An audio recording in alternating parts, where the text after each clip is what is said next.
అందుకే శంకరులు అంటారు, నళినీదళగత జలమతి తరళం తత్వజీవితమతిశయ చపలం విద్యుర్వ్యభిమానగ్రస్తం లోకం శోకచ హంత సమస్తం అంటారు.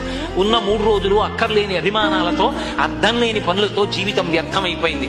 ఒక్కసారి వెళ్ళిపోయాడా ఇంకంతే. కాయము వీడి జీవుడతి అతి కంపిత చిత్తత నీకు చుండ, ఓ నయనయంచు ఎచ్చు నిజ నందన నందినులైన గాని కందోయిని భస్మముల్తులతో దుఃఖమహంబుని సొచ్చు పత్నియున్ కాయము వీడి రారు కదా, చేసిన కర్మము పుణ్యము తప్ప శంకర ఏమొస్తాయి?